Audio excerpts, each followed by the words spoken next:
शुरू करें मंगलाचरण से।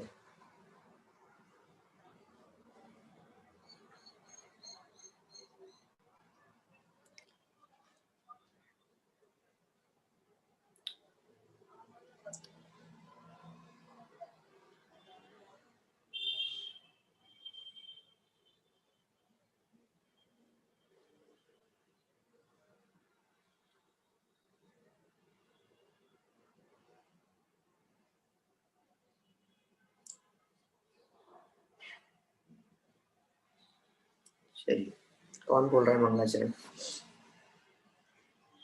जी भाई साहब। हाँ। जो एक शुद्ध विकार वर्जित अचल परम पदार्थ है, जो एक ज्ञायक भाव निरमल नित्य निज परमार्थ है, जिसके दर्श व जानने का नाम दर्शन ज्ञान है। तो नमन उस परमार्थ को जिसमें चरण ही ध्यान है। निज आत्मा को जान कर पहचान कर जम कर अभी जो बन गए परमात्मा, पर्याय में भी वे सभी वे साध्य है आराध्य है। आराधना के सार है। हो नमन उन जिन देव को जो भव जलधि के पार हो। भव चक्र से जो भव्य जन को सदा पार उतारती, जग जालमय एकांत को जो रही सदा नकारती। निज तत्व को पाकर भविक जिसकी उतारे आरती, नय चक्रमय उपलब्ध नित्य बोधक भारती। नय चक्र के संचार में जो चतुर रतिपूत है। कोई भी और ना बोले बीच में। नय चक्र के संचार में जो चतुर है प्रतिबुद्ध है। भव चक्र के संहार में जो प्रति समय सन्नद्ध है। निज आत्मा की साधना में निरत तन मन नगन है। भव्य जन के शरण जिनके चरण उनको नमन है।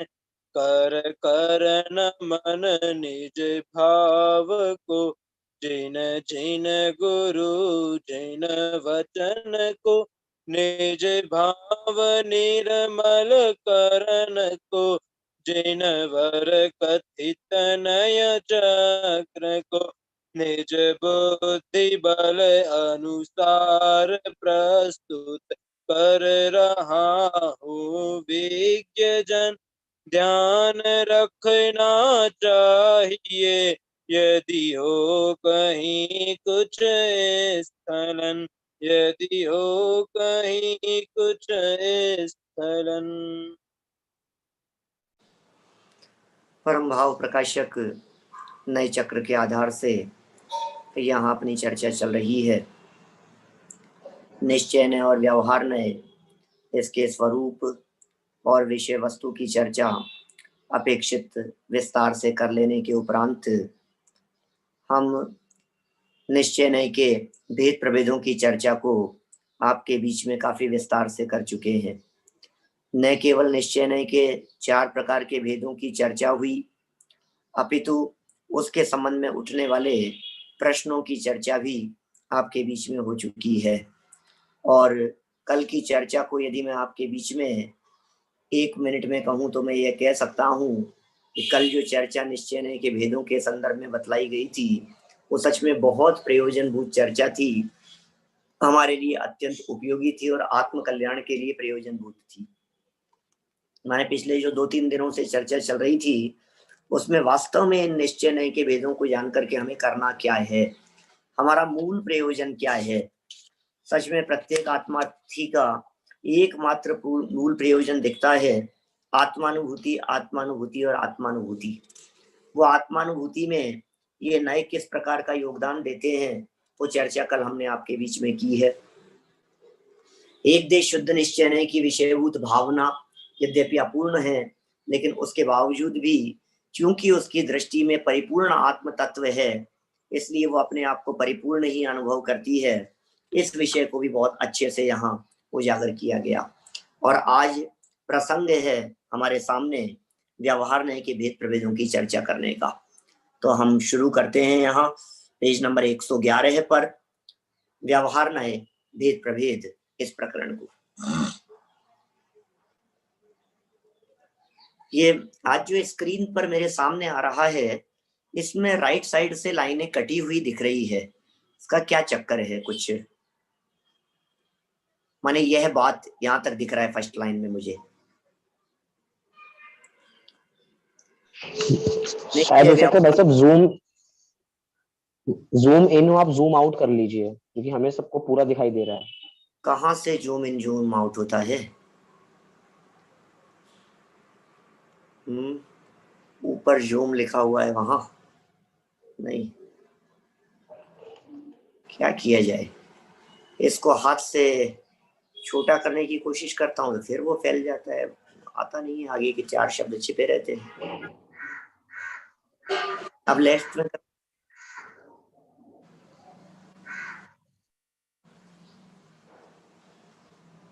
अब आ रहा है पूरा, लेकिन वो इतना छोटे से तो काम नहीं चलेगा, मुझे तो दिख रहा है। खैर ठीक है, लेकिन थोड़ा तो बड़ा करना होगा। देखो क्या हो सकता है, बड़ा करते ही वो चला गया, कट गया वो। कहाँ जूम इन जूम आउट कहाँ होता है भाई, बताओ तो मुझे, कहीं कोई होता है क्या? लैपटॉप का फीचर पता नहीं है क्योंकि हम सब फोन आईपैड से है मैनेज कर लो सामने।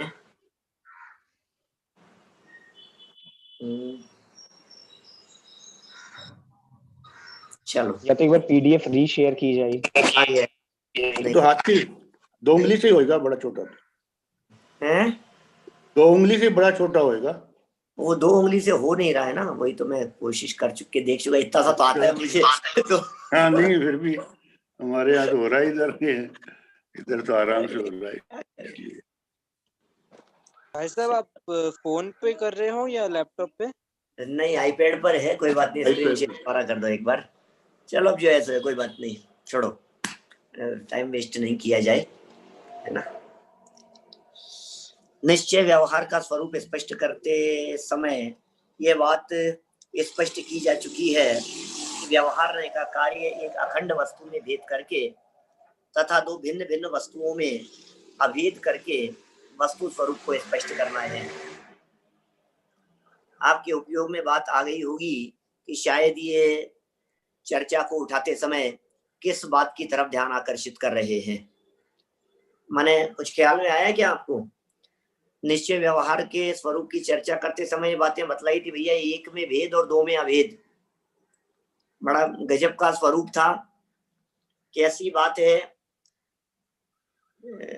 निश्चय नय शरीर और आत्मा में भेद करता है और व्यवहार नय आत्मा में भेद करता है। कैसा लगता है हमारे को? ऐसा लगता है शरीर आत्मा की चर्चा करने वाला तो व्यवहार होना चाहिए और अकेले आत्मा की चर्चा करने वाला निश्चय होना चाहिए, जबकि ऐसा नहीं है।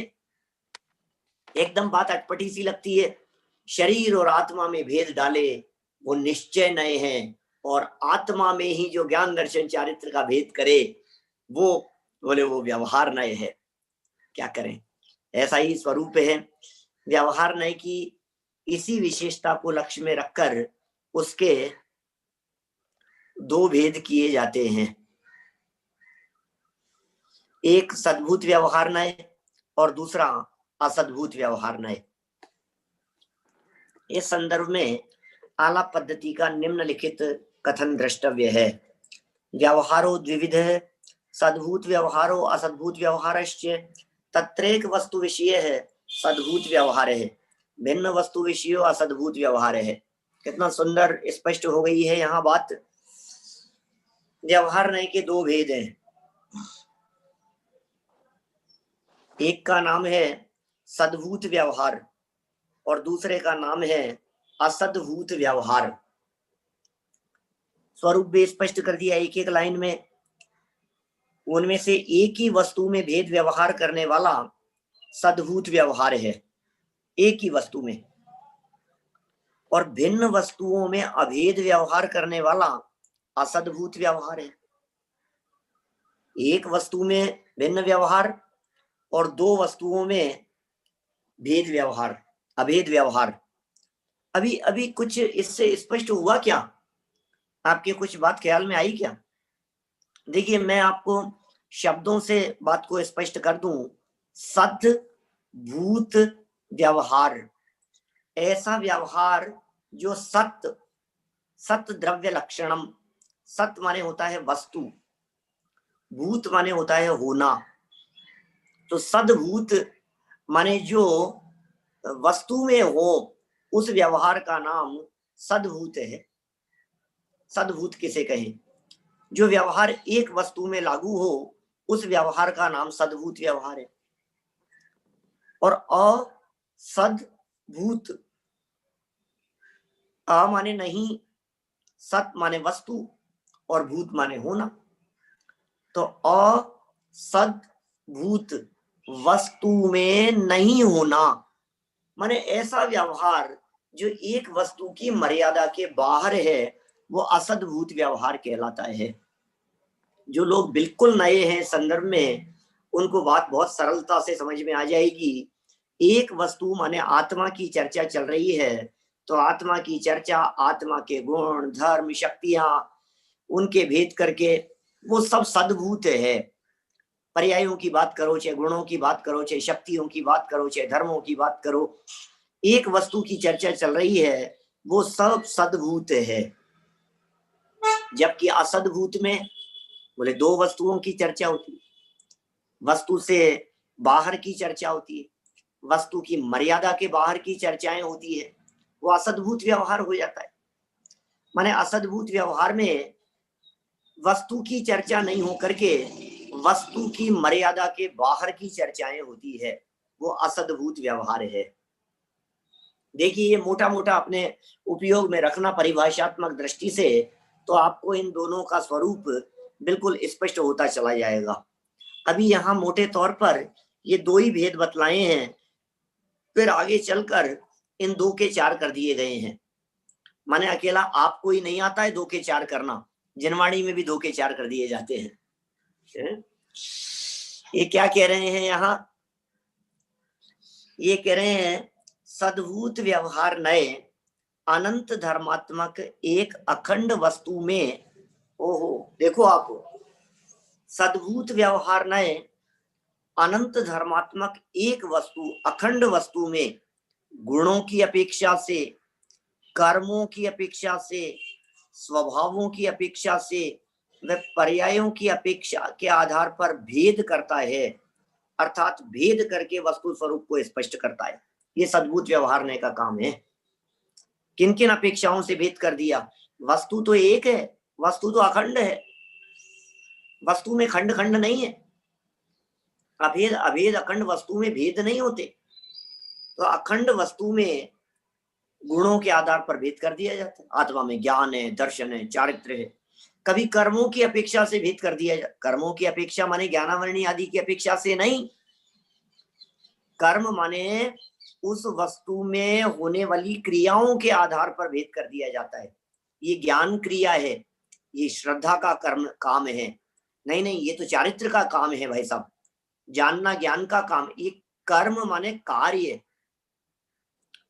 तो जो कर्मों की अपेक्षा से भेद किया जाता है एक ही वस्तु में, ज्ञान का काम तो जानने का है भाई साहब। माने जब इसको देखो और आपको और अच्छे से समझाऊं मैं कर्मों की बात को, तो जब कभी हम सत्य धर्म की चर्चा करते हैं, सत्य धर्म किसका नाम है? आप जानते हैं सत्य धर्म किसका नाम है?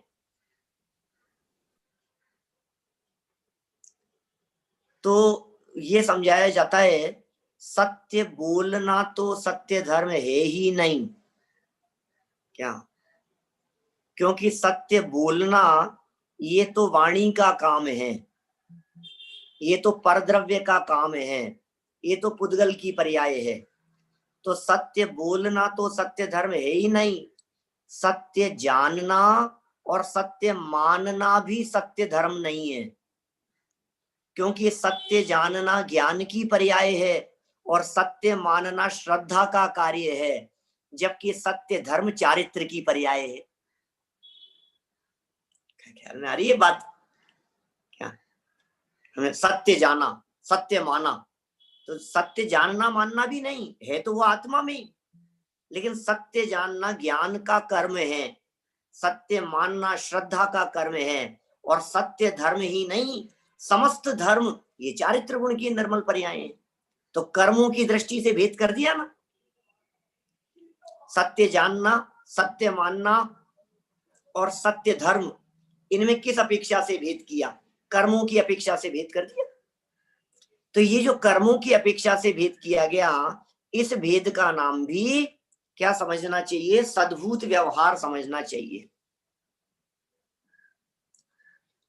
कर्म की दृष्टि से भेद माने भाव कर्म की दृष्टि से भेद भी लिया जा सकता है यहाँ, क्योंकि रागादिक की दृष्टि से भेद करना वो भी सद्भूत व्यवहार के अंतर्गत ही जाएगा। बराबर। देखो तो क्या कह रहे हैं यहाँ, और फिर स्वभावों की अपेक्षा से, स्वभाव वस्तु का स्वभाव बताने लगे। गुण धर्म शक्तियां सबको स्वभाव के अंतर्गत लेते, और पर्यायों के आधार पर भेद करना, माने बहिरात्मा, अंतरात्मा, परमात्मा, ये सब पर्याय ही तो है। तो इन पर्यायों के आधार पर भेद करना, अर्थात भेद करके वस्तु स्वरूप को स्पष्ट करता है। कौन? सद्भूत व्यवहार। माने सद्भूत व्यवहार कितना इंपॉर्टेंट है, ये वस्तु स्वरूप बतला रहा है लेकिन भेद करके बतला रहा है। बस व्यवहार क्यों कह दिया है? क्योंकि भेद कर दिया है, इसलिए व्यवहार है।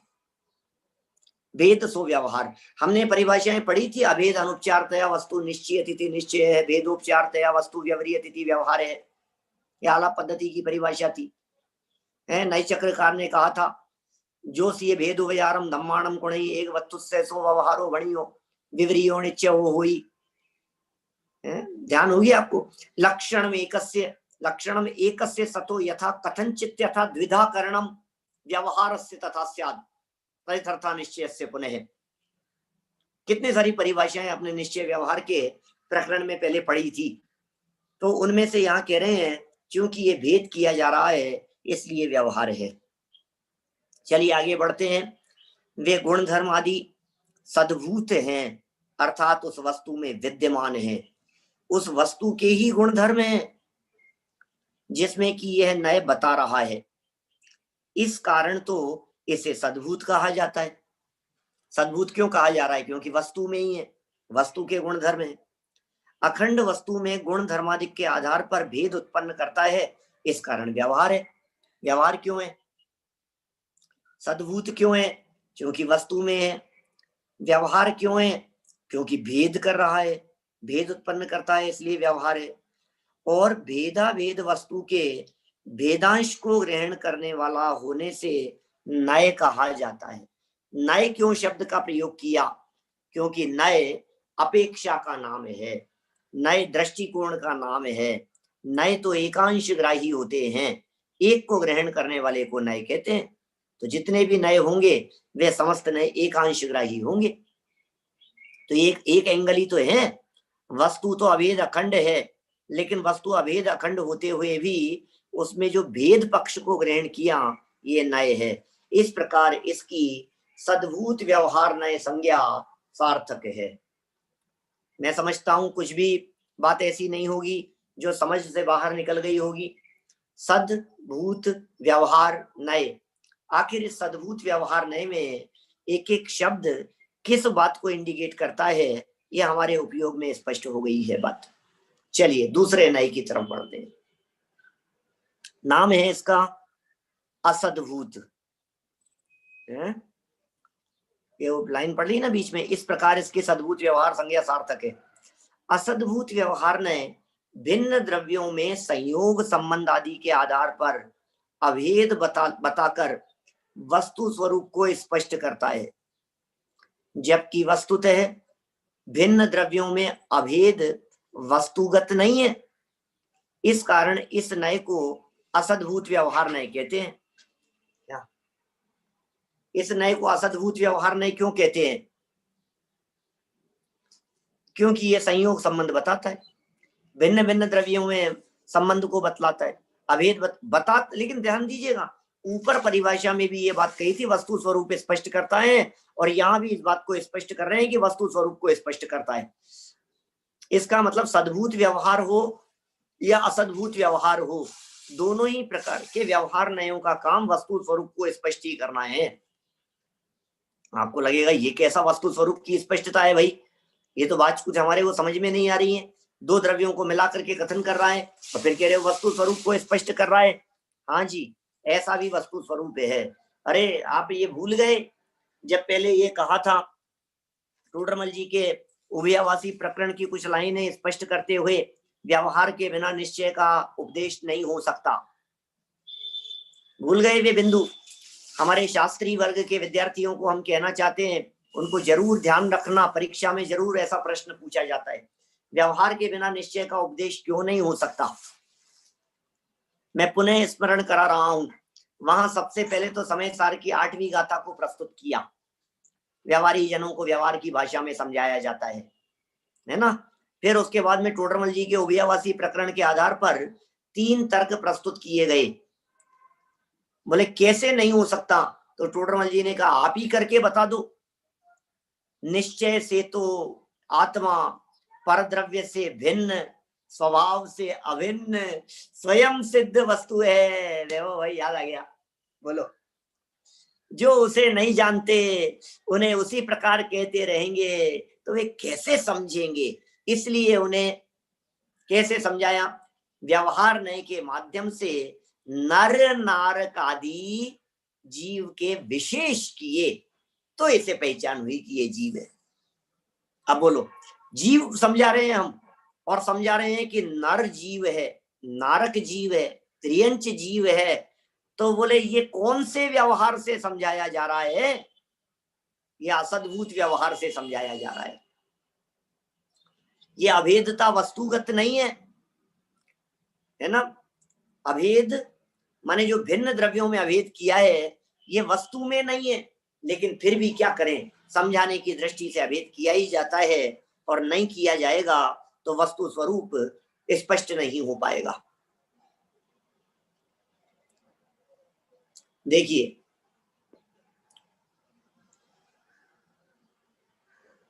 आलाप पद्धति में कहा गया है, आलाप पद्धति का वचन हम यहां पढ़ रहे हैं।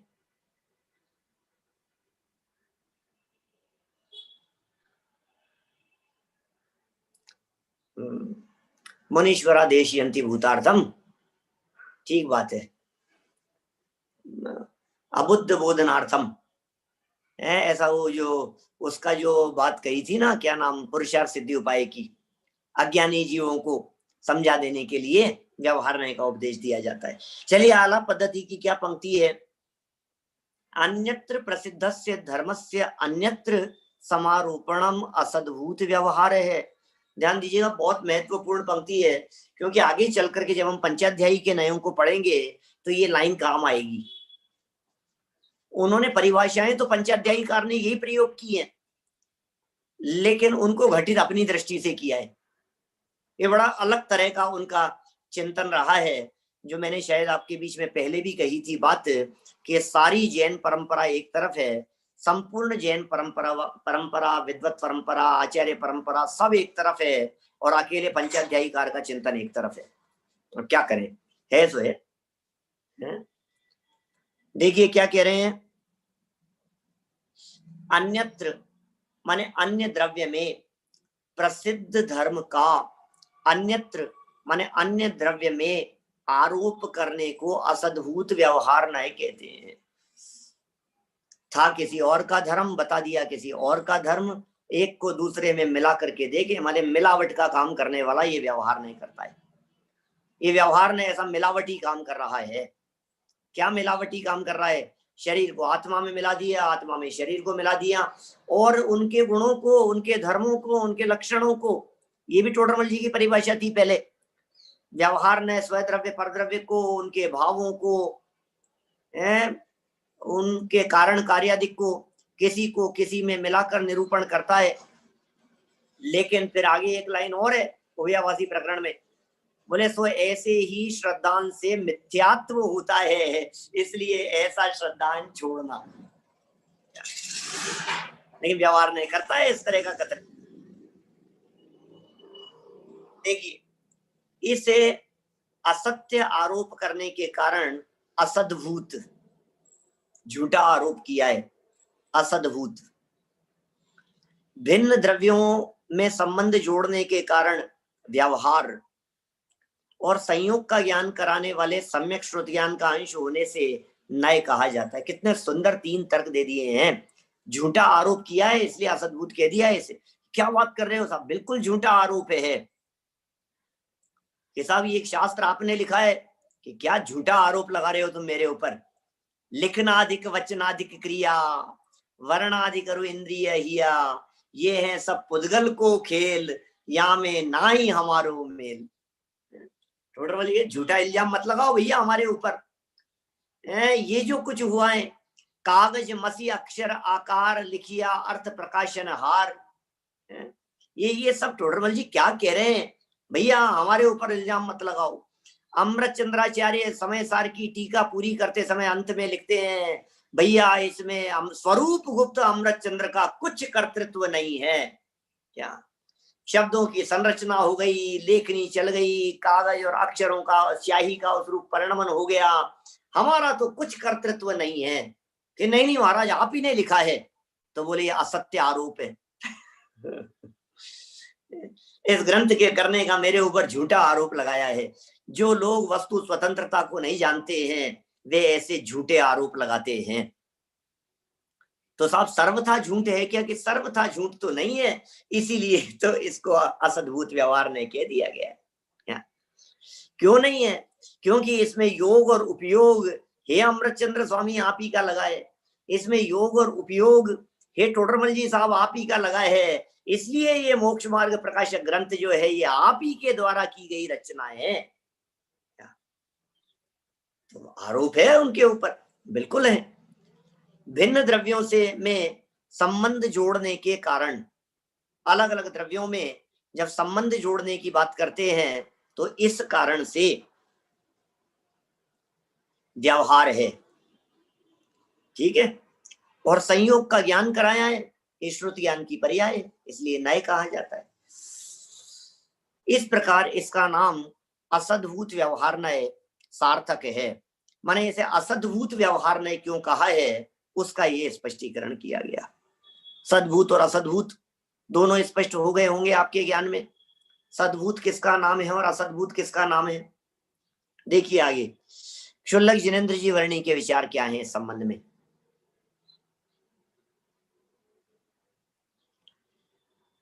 व्यवहार नय के 2 प्रमुख लक्षणों पर से यह बात स्वतः स्पष्ट हो जाती है कि व्यवहार नय 2 प्रकार का है।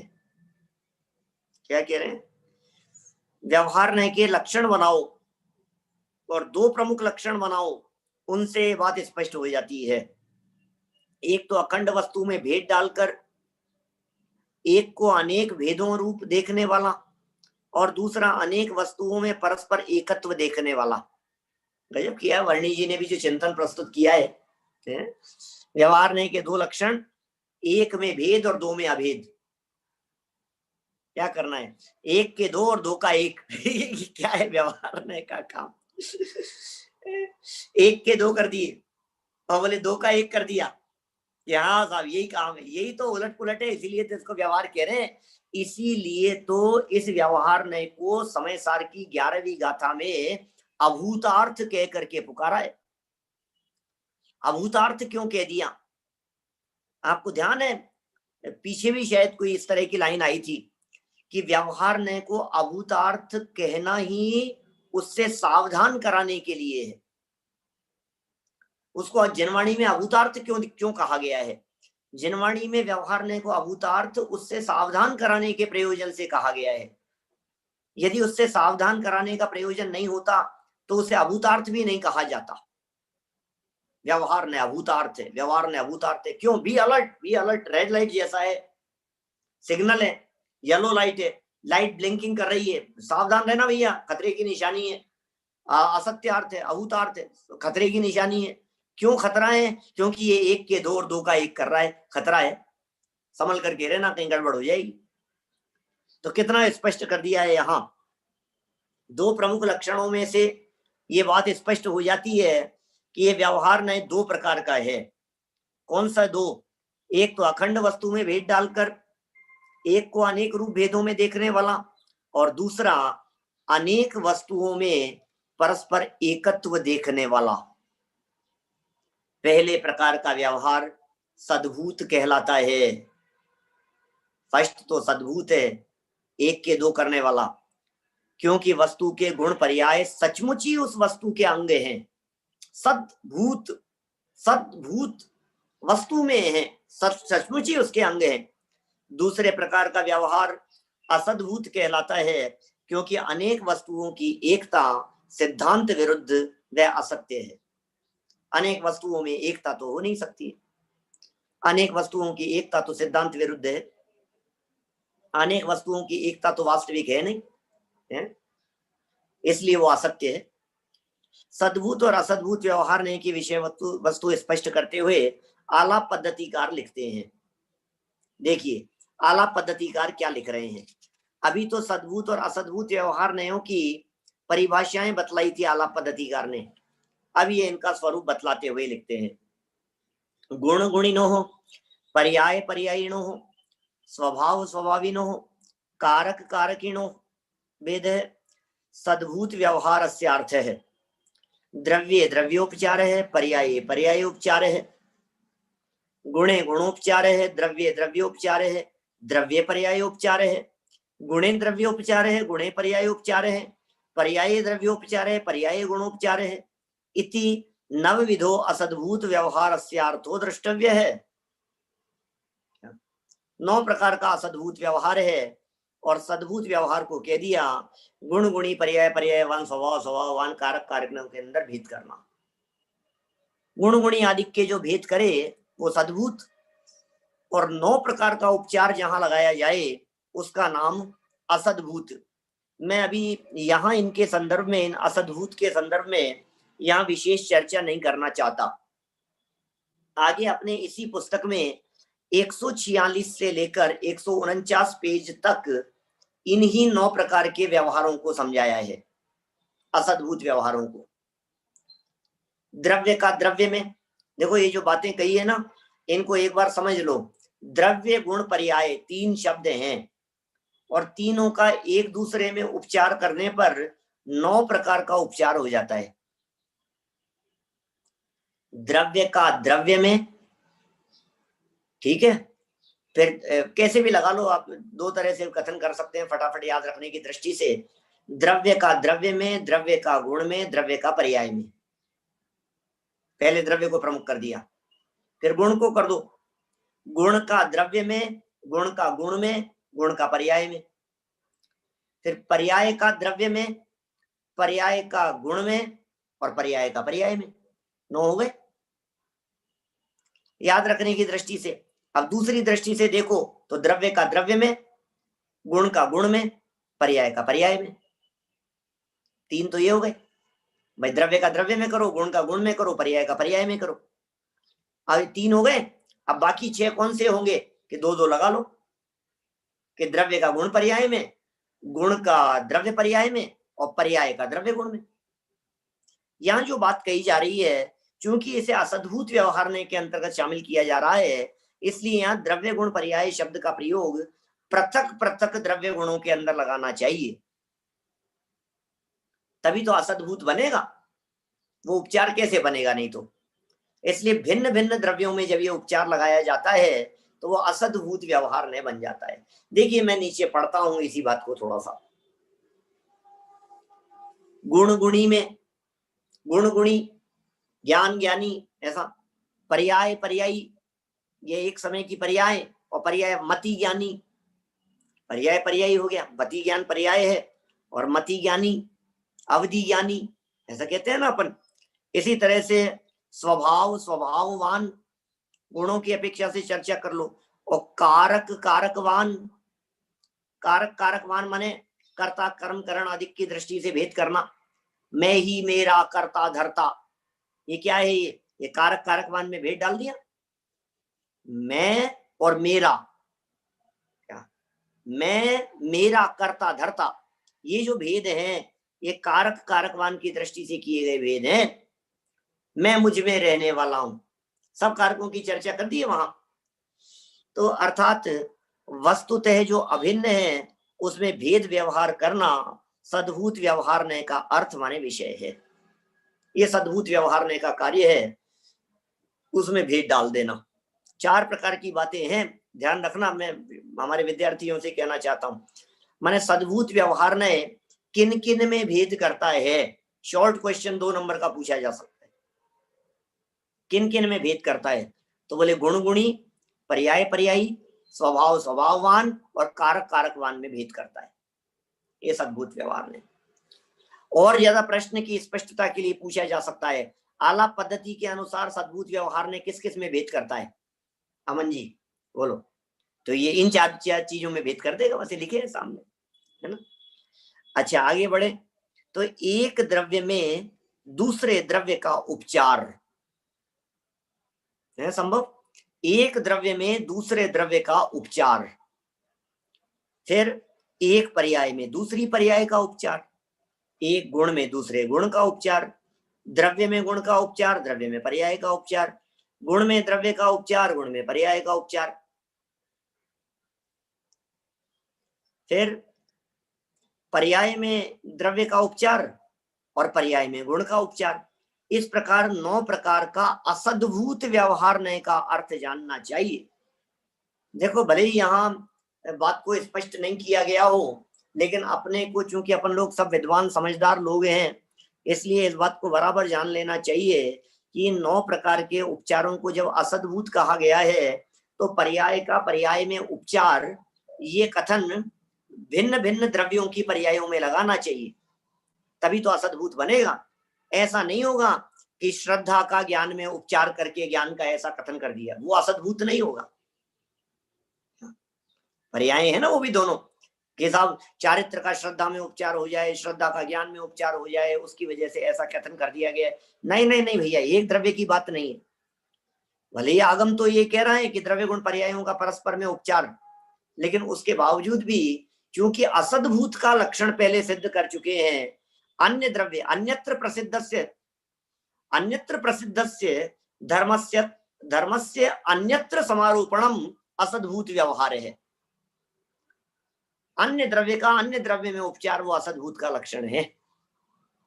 देखिए सद्भूत और असद्भूत दोनों ही व्यवहार नए अनुपचरित और उपचरित के भेद से 2 प्रकार के होते हैं। लो भैया ये कहां तक ले जाएंगे, अब 2 के 4 कर रहे हैं।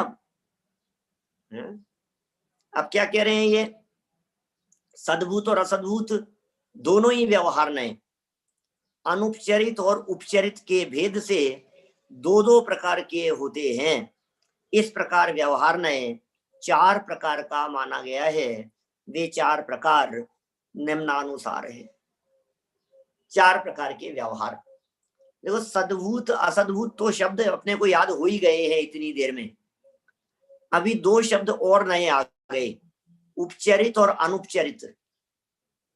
कहीं ऐसा भ्रम नहीं हो जाए कि आपसे पूछा जाए 4 प्रकार के व्यवहार नयों के नाम बतलाओ और आप कहें सद्भूत व्यवहार, असद्भूत व्यवहार, अनुपचरित व्यवहार और उपचरित व्यवहार। ऐसे 4 नहीं है। माने जो अनुपचरित और उपचरित हैं ये दोनों के दोनों कहाँ लगेंगे? वहां जाएंगे सद्भूत और असद्भूत के साथ में, वहां लगाने पड़ेंगे इनको। तो नाम लिखे हैं आपकी स्क्रीन पर, अनुपचरित सद्भूत व्यवहार और उपचरित सद्भूत व्यवहार। ये सद्भूत के दो हो गए, अनुपचरित असद्भूत व्यवहार और उपचरित असद्भूत व्यवहार। तो इस तरह से असद्भूत व्यवहार भी दो प्रकार का हो गया, माने उपचार और अनुपचार के भेद से दोनों को ही दो दो प्रकार का कह दिया जाता है। तो ये चार नामों को थोड़ा अच्छे से देख लेना। इन चारों ही नामों का जो स्वरूप है वो अपने आप में बहुत महत्वपूर्ण है, एक एक बात को, एक एक शब्द को अलग तरह से इंडिकेट करने वाला है। नीचे देखें क्या लिखा है, अनुपचरित सद्भूत व्यवहार नय को शुद्ध सद्भूत व्यवहार नय। लो अभी तो और नाम है इनके, कहीं गड़बड़ नहीं हो जाए। अनुपचरित सद्भूत व्यवहार नय को शुद्ध, ऐसा भी कह सकता हूं मैं, अंदर से बाहर जाने की प्रक्रिया थी ये पूरी की पूरी चार नय, धीरे धीरे करके। फर्स्ट स्टेप पर अनुपचरित सद्भूत, वहां से हल्का सा एक स्टेप नीचे उतरे तो उपचरित सद्भूत, और एक स्टेप नीचे उतरे अनुपचरित असद्भूत, और स्टेप नीचे उतरे तो उपचरित असद्भूत। ठीक है, अभी इन्होंने कह दिया अनुपचरित सद्भूत व्यवहार नय को तो शुद्ध सद्भूत व्यवहार नय कहते, तथा उपचरित सद्भूत व्यवहार नय को अशुद्ध सद्भूत व्यवहार नय भी कहा जाता है। इस तरह से सद्भूत व्यवहार नय के ये दो विशिष्ट नाम हो गए, शुद्ध सद्भूत और अशुद्ध सद्भूत। ये इसलिए याद रखने जरूरी हैं, मैं फिर कहता हूं विशेष रूप से सब विशेष स्वाध्यायी लोगों को, शुद्ध सद्भूत और अशुद्ध सद्भूत शब्द कम प्रयोग होते हैं आजकल प्रचलन में नए चक्र पढ़ते समय। जब कभी जिनागम में कहीं शुद्ध सद्भूत अशुद्ध सद्भूत शब्द मिले तो तुरंत अपने उपयोग में इस बात को स्पष्ट कर लेना कि ये शुद्ध अशुद्ध सद्भूत सद्भूत व्यवहार नय के ही वे दो भेद हैं, अनुपचरित और उपचरित सद्भूत व्यवहार नय। पक्का कर लीजिए, यहीं पर बिठा लीजिए अपने दिमाग में। हमने कहा कि अशुद्ध सद्भूत व्यवहार नय से ऐसा है, तो आप समझ लेना कि उपचरित सद्भूत की चर्चा चल रही है। हमने जनागम में पढ़ा कि शुद्ध सद्भूत व्यवहार नय से ऐसा है, तो क्या समझ लेना कि यह अनुपचरित सद्भूत व्यवहार नय की चर्चा चल रही है। ये पक्का हो जाए दिमाग में। उक्त संपूर्ण स्थिति को हम निम्नलिखित चार्ट द्वारा अच्छी तरह समझ सकते हैं। नीचे चार्ट दिया हुआ है, इसके माध्यम से भी इस बात को बहुत अच्छे से बतलाया है। देखिए, व्यवहार नय, सद्भूत व्यवहार नय, दूसरी तरफ लिखा है सामने असद्भूत व्यवहार नय, सद्भूत व्यवहार और असद्भूत व्यवहार। फिर इनके नीचे अर्थ कर दिए और ज्यादा, अनुपचरित सद्भूत व्यवहार नय। कितने शब्द हो गए?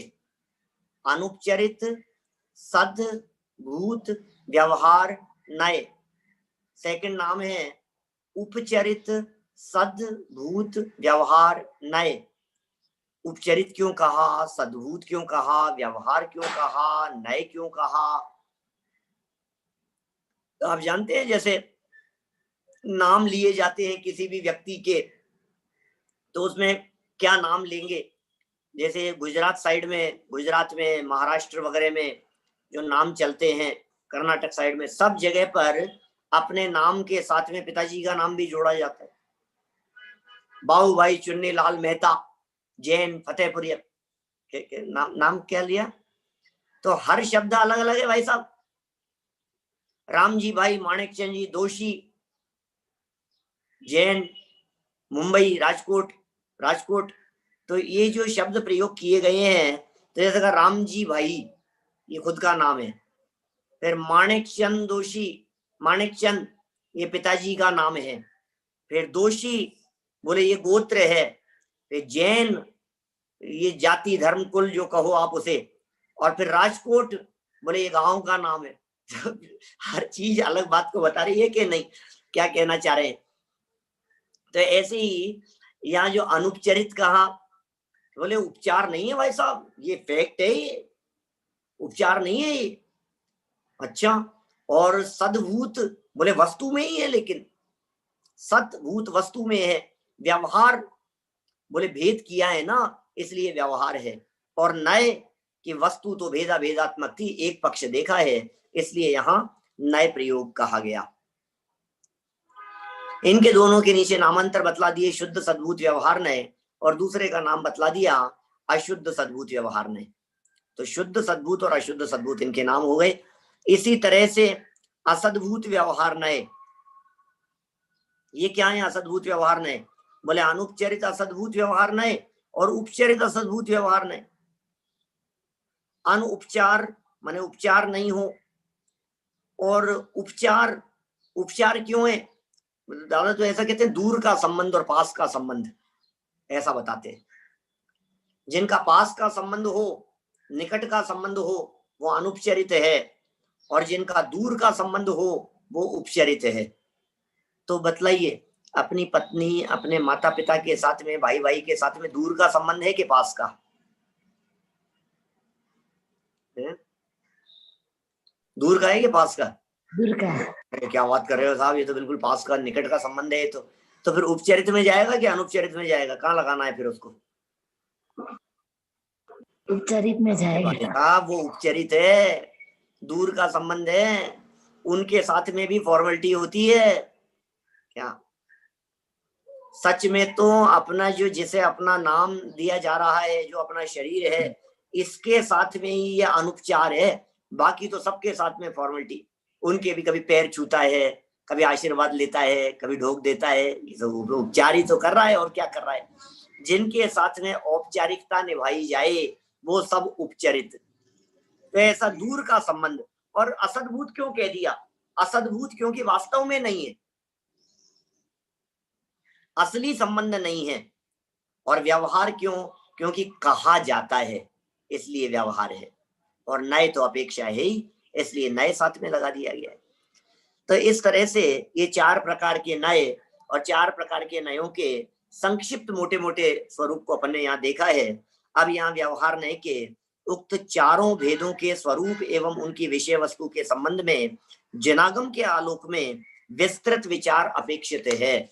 माने जनागम के आलोक में अब इनकी थोड़ी विस्तार से चर्चा कर रहे हैं, और इनकी परिभाषाएं भी बतलाएंगे आपको, इनके प्रयोग भी बतलाएंगे, और इसमें जो आगम प्रमाण दिए हैं उन आगम प्रमाणों को भी एक बार अपन पढ़ेंगे। समय तो अभी यद्यपि अपन रोजाना क्लास लेते हैं उसकी अपेक्षा से बचा है, ले 4-5 में 5-7 मिनट, लेकिन फिर भी आप लोगों के प्रश्न ले लेने वो ज्यादा उपयुक्त है, क्योंकि ये आगम की परिभाषाएं हैं। फिर कल ही अपन इनकी परिभाषाओं की चर्चा को शुरू करेंगे।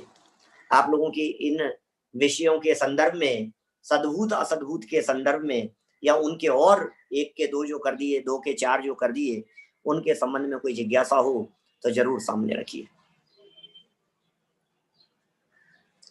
पिछले विषय के संदर्भ में भी पूछ सकते हैं, जो विषय हमारा यहाँ चलाया जा चुका है। बोलो भाई, किसको क्या कहना है? सबको अनम्यूट करने की फैसिलिटी सबसे पहले प्रदान की जाए।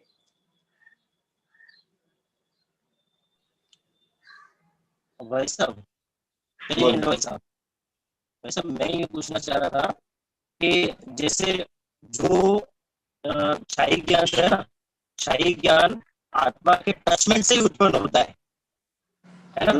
वस्तु के टचमेंट से उत्पन्न होता है शाही ज्ञान।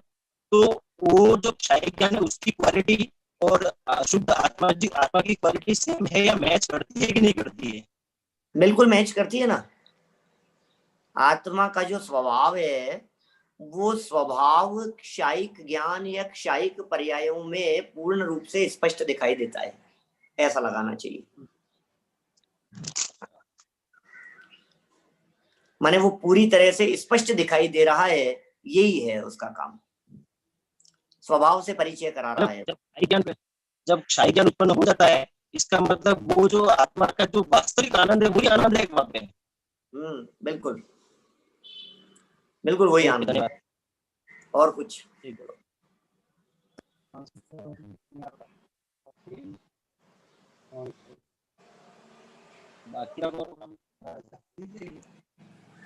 संभव अमन हमारे और सब सागर में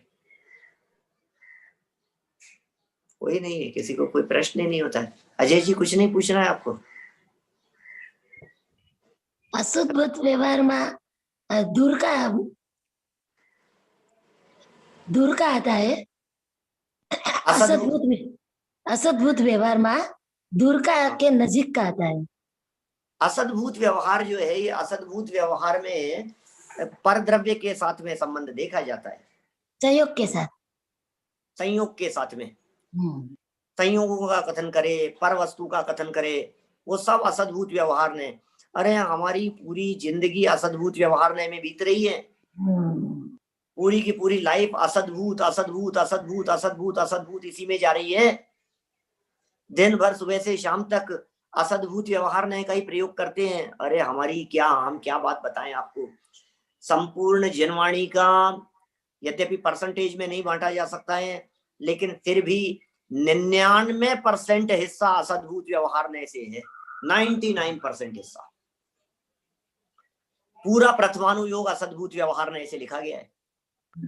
पूरा चरणानुयोग असद्भुत व्यवहार ने से है। बोलो चरणानुयोग का कथन, इसमें जीव है, ये खाओ ये मत खाओ, ऐसा आचरण करो ये करो, सब देह की क्रिया, चलना फिरना घूमना बोलना चलना, सब असद्भुत व्यवहार ने से। प्रथमानुयोग ये राजा था, वहां रहता था, इनके इतने पुत्र थे, इनकी इतनी रानियां थी, इतने बच्चे थे, यहाँ का राज किया, राजपाट उसका, उसके संबंध रिलेशन सब असद्भुत व्यवहार है।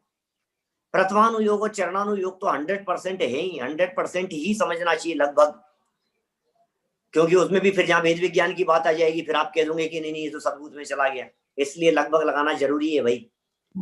तो और इसी तरह से कर्णानुयोग, कर्णानुयोग में कर्म सिद्धांत की चर्चा हो, चाहे भूगोल की चर्चा हो, लोक की चर्चा हो, सब असद्भुत व्यवहार के लिए समर्पित है।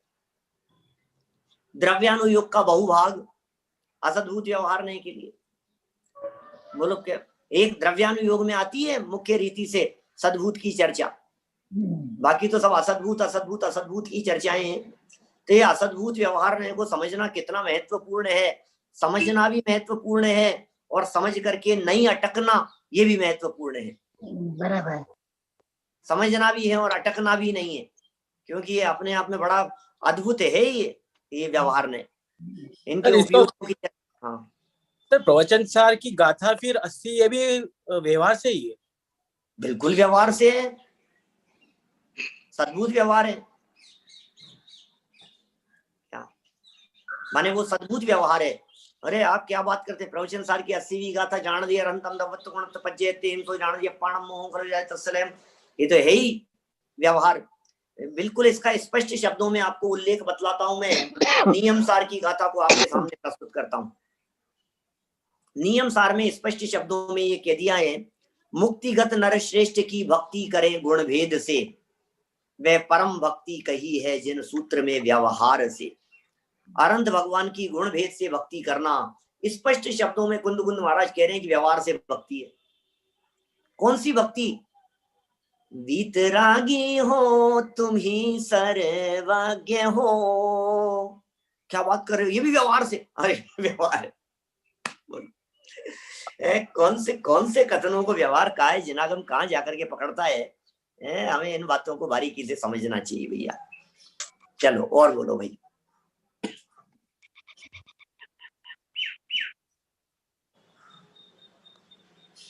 अभी तो हमारे YouTube पर जो प्रश्न पूछ रहे होंगे, ये पूछना चाहते होंगे, वो चालू ही नहीं है। ये कैसे चालू हो सकता है, मुझे समझ में नहीं आता है। ये क्यों नहीं चालू होते हैं इसके अंदर प्रश्न लिखना, और लाइव चैट क्यों नहीं चालू होता है? अब कोई टेक्नोलॉजी आपको उससे शुरू करना है ना? हाँ, तो आप एक बार आप अपनी तरफ से फर्स्ट मैसेज उसमें आप छोड़ दीजिए, उसके बाद में अपना जय जिनेंद्र का या जूम की लिंक कुछ भी एक बार आप सिर्फ एक बार टाइप करके फर्स्ट एक बार आप डाल दोगे तो ऑटोमेटिकली चालू हो जाएगा। अच्छा ऐसा होता है क्या? हाँ वैसा अभी क्या रोज रोज मेरे को भी पूजन में थोड़ी दिक्कत होती है, तो इसलिए मैं भी करता यही। चलो जय जिनेंद्र लिख दिया हमने। अब जय जिनेंद्र लिखने पर तो आगे तो किसी का आया नहीं अभी। अब अगर कोई टाइप कर रहा होगा तो वो आ जाएगा, आप वो लिख सकते हैं। चलिए जनवाणी ले लेते हैं अपन, कोई बात नहीं। इनके कोई प्रश्न ये आ गए हैं, वैसे तो लिखना चालू कर दिया है। किसी का कोई प्रश्न हो तो बतलाइए आप लोग। क्या लाइव चैट में जो लोग लिख रहे हैं, उल्लास भाई कोई जिज्ञासा हो तो?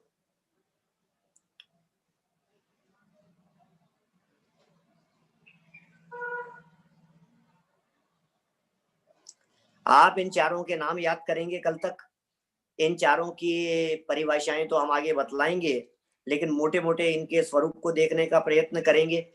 निश्चय और व्यवहार नय, इन दोनों की मूल परिभाषाएं बराबर देखेंगे। निश्चय नय की जो 4 भेद हैं, उन 4 भेदों के स्वरूप को भी आप बराबर देखने का प्रयत्न करेंगे। ठीक है, चलिए, कुछ नहीं है बात, अभी जनवाणी लेकर के अपन पूरा करते हैं। शाम का कार्यक्रम आज आपको पता ही है, कुंदाचार्य देव के जन्म से।